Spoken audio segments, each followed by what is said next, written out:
Hello বন্ধুরা, কেমন আছেন? চলুন আপনাদের সাথে একটা নতুন রেসিপি শেয়ার করি। লোটে মাছের ঝুড়ো বা লোটে মাছের কষা, যে যেটা বলে। আমার কাছে বাড়িতে অল্প করে লোটে মাছ ছিল, সেটা আমি প্রথমেই একটুখানি জলে ভাপিয়ে রেখেছি। এই দেখুন, একটুখানি জলে, অল্পই ছিল লোটে মাছটা, তা অল্প করে করছি, আপনাদেরকে শেয়ার করছি। সেটা একটু অল্প জলে ভাপিয়ে রেখেছি। তারপরে ছোট একটা কড়াইতে খানিকটা তেল নিয়ে নিলাম। তেল নিয়ে তেলটা গরম হলে, এটা একটু ঝুড়ো তো একটুখানি তেল বেশি লাগে, একটু না তেল দিলে এইসব জিনিস খেতে ভালো লাগে না। তেলটা গরম হয়ে যাওয়ার পরে আমি এর মধ্যে ডুমো ডুমো করে কাটা ছোট ছোট খানিকটা বেগুন দিয়ে দেবো। কারণ লোটে মাছটা এমনিতেও কম আছে, আর লোটে মাছের এই ঝুড়ো বানাতে গেলে অল্প একটুখানি বেগুন দিলে স্বাদটা খুব ভালো হয়, ভীষণ ভালো স্বাদ হয়। এরকম ডুমো ডুমো করে কাটা বেগুন আমরা দিয়ে দেবো। দিয়ে এটাকে ভাজা ভাজা মতো করতে থাকবো। একদম একটু ভাজা ভাজা মতো করার পরে এর মধ্যে আমরা পেঁয়াজ কুচো দেবো। আগে এটা একটু ভাজা ভাজা মতো হোক, তারপরে আমরা এর মধ্যে পেঁয়াজ কুচোটা দেব। দেখুন বন্ধুরা, বেগুনটা ভাজা ভাজা মতো হয়ে গেছে, অল্প ভাজা ভাজা মতো হয়ে গেছে। এখানে আমি কুচোনো পেঁয়াজ আর দুটো কাঁচা লঙ্কা কুচিয়ে দিয়ে দিলাম। কুচোনো পেঁয়াজ আর দুটো কাঁচা লঙ্কা কুচোয়ে দিয়ে দিলাম, কারণ এটা না একটুখানি ঝাল ঝাল কষা কষাই ভালো লাগে, তাই দুটো কাঁচা লঙ্কা দিলাম। একটু লঙ্কার গুঁড়ো দেব, কিন্তু তার আগে এই ভাজার সময় একটুখানি পেঁয়াজের সাথে দুটো কাঁচা লঙ্কা দিয়ে দিলাম।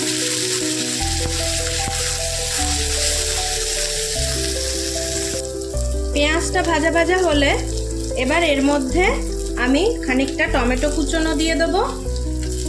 একটা মতো টমেটো কুচিয়ে রেখেছি, সেটা দিয়ে দেবো।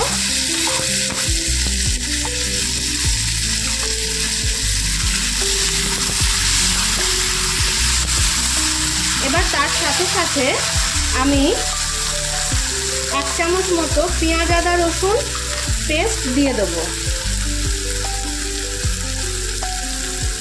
খুব বেশি না, কারণ মাছ তো আমার অল্প, সেই জন্য বেশি মশলার প্রয়োজন নেই। মাছ যেরকম যতটা থাকবে সেই অনুযায়ী আপনারা মশলাটা দেবেন। আমি 1 চামচ মতো পেঁয়াজ আদা রসুন বাটা দিয়ে দিলাম। এবার এর মধ্যে দেব নুন, পরিমাণ মতো নুন দিলাম। হলুদ গুঁড়ো দিলাম। এবার লাল লঙ্কার গুঁড়ো দেব। যে যেরকম অনুযায়ী ঝাল খাবেন সেই বুঝে দেবেন। এটা একটু ঝালঝালি ভালো লাগে, এটা কষা কষা ঝাল ঝাল এটাই ভালো লাগে। এবার এই মশলাগুলো দিয়ে নাড়তে থাকবো, কষাতে থাকবো, সুন্দর করে এটা কষিয়ে নেব।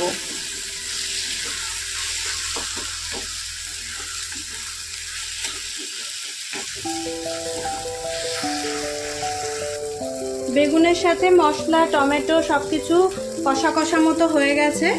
তেলটাও দেখুন ছেড়ে দিয়েছে, কড়াই থেকে তেল ছেড়ে দিয়েছে। এবার আমরা ওই যে সেদ্ধ করা, মানে সেদ্ধ ঠিক না, একটুখানি ভাপ দিয়ে নেওয়া লোটে মাছটা, যেটা আমি দেখালাম আপনাদের, জল ঝরিয়ে রেখেছি, এবার এটা এর মধ্যে দিয়ে দেবো।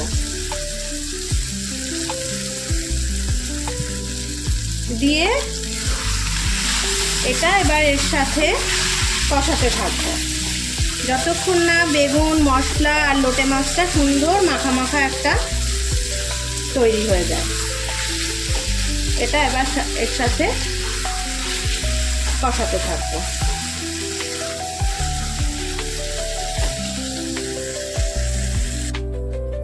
দেখুন বন্ধুরা, কি সুন্দর তেল ছেড়ে গেছে কষাটা থেকে। আমি একটুখানি ঢাকা দিয়ে দিয়ে একটু সিম আছে মিডিয়াম আছে এই লোটে মাছের কষাটা দিয়ে রেখেছিলাম। মশলা থেকে, মাছ থেকে, বেগুন থেকে সব মাখামাখি হয়ে একদম তেলটা ছেড়ে এসছে। এবার ঠিক নামানোর আগে একটুখানি, হাফ চামচেরও কম, একটু জাস্ট মানে আমার পরিমাণ অনুযায়ী, আপনাদের পরিমাণ অনুযায়ী আপনারা দেবেন একটু গরম মশলা গুঁড়ো, সামান্য। আমার যেহেতু কোয়ান্টিটিতে কম, সেই জন্য আমার সামান্যই একটু দিতে হলো। আপনাদের পরিমাণ অনুযায়ী আপনারা দেবেন। আর নামানোর আগে একটুখানি ধনে পাতা কুচোনো দিয়ে দিলাম।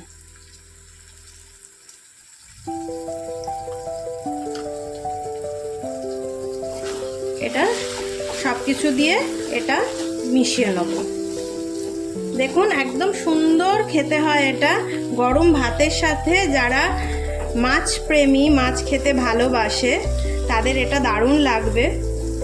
এমনি লোটে মাছ অনেকেই পছন্দ করেন, খান। এইভাবে বানিয়ে আপনারা দেখবেন। কেমন লাগলো রেসিপিটা আমাকে অবশ্যই জানাবেন, শেয়ার করবেন, কমেন্ট করবেন। নতুন যারা দেখছেন তারা পছন্দ হলে সাবস্ক্রাইব করবেন। ভালো থাকবেন বন্ধুরা। কেমন হলো লোটে মাছের ঝুরি বা কষা অবশ্যই আমাকে কমেন্টে জানাবেন। টাটা বন্ধুরা।